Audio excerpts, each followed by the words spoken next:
You've probably never thought about what life would be like if you didn't have any hair. When I was 2 years old, I was diagnosed with alopecia. This disease caused all of my hair to fall out, and I haven't had any hair since. Many people don't know what alopecia is, and they assume, well, if somebody's bald, they either have cancer or they shave their head for some unknown reason. My job today is to inform you on what alopecia is, who it affects, and the types of treatments that are available. We will begin with what alopecia is. It's an unpredictable autoimmune disease that causes hair loss on the scalp and other parts of the body. The immune system mistakenly attacks the hair follicles, causing the arrest of the hair growth system. There are 3 stages in the hair growth process. First is the anagen stage. Now this stage is when the hair grows within the follicle. The second stage is the catagen phase, and this is when the hair stops growing within the follicle. And then the next stage, the last, is the telogen phase, and it's called the resting stage, but this is when the hair pushes through the follicle and it's the hair that you have on your head. There are 3 types of alopecia. The first is alopecia areata. Now this is seen as patches, mostly on the scalp, but it can also occur on such as a man's beard or on the legs or arms, just in patches. The second is totalis, and this is seen as scalp hair loss, and it usually does not affect the rest of the body. And then the third is alopecia universalis, which is the rarest form, and go figure, the type that I have to have, and it causes total body hair loss. As you can see, I wear fake eyelashes and eyebrows and makeup and stuff to hide the fact that I don't have eyelashes, eyebrows, and even nose hairs, but I don't wear makeup for the nose hairs. But my friend Aaliyah here doesn't have any of that. She just goes with whatever, and she's beautiful without all of it. But that's how alopecia universalis is seen. In all forms of alopecia, the hair follicle stays alive, and it's ready to resume growth if it just receives the right signal. Now, the signal would trigger it to go into that telogen phase for the hair to grow. So, researchers are looking for that signal in the meantime.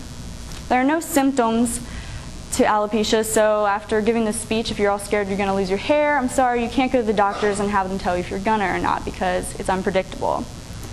According to the National Alopecia Areata Foundation, 2% of the population is affected by this disease.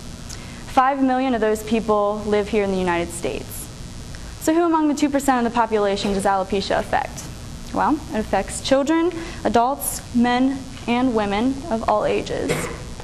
Scientists found that even mice and some dogs and cats can experience this disease. I actually have a friend who has a dog with alopecia. It's kind of funny.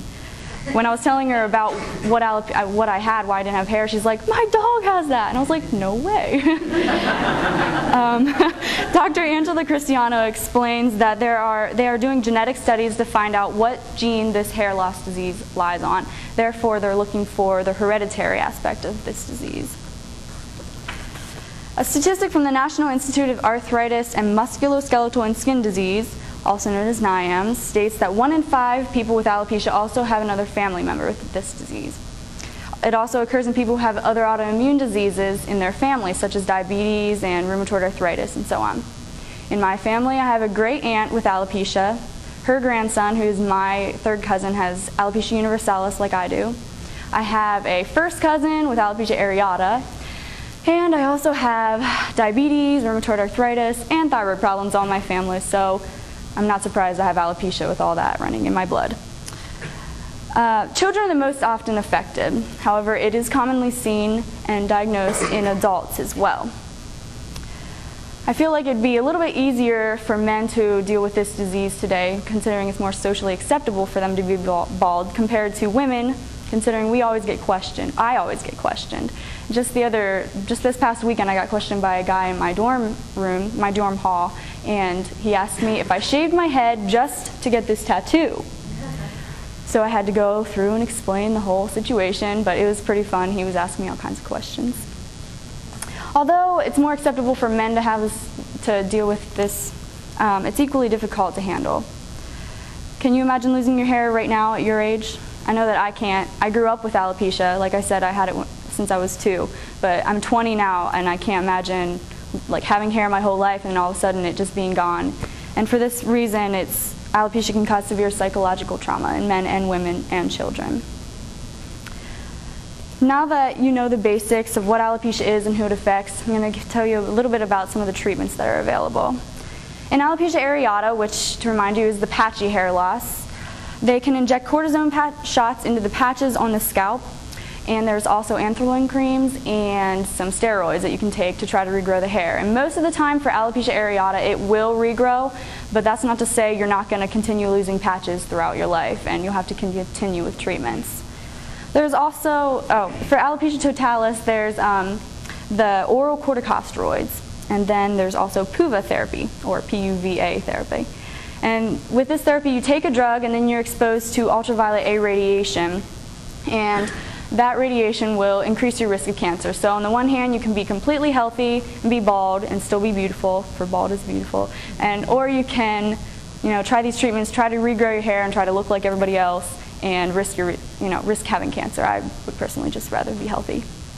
In alopecia universalis, which is the type that I have, total body hair loss, you can try some of the treatments that the totalis patients and areata patients have tried, but with such extensive hair loss, good luck growing your hair back. And if you do, it's probably just going to fall right back out quicker than the other kinds. So the best bet is just to get a hair prosthesis, which I have. This is from Locks of Love. And this at least alleviates the psychological pain.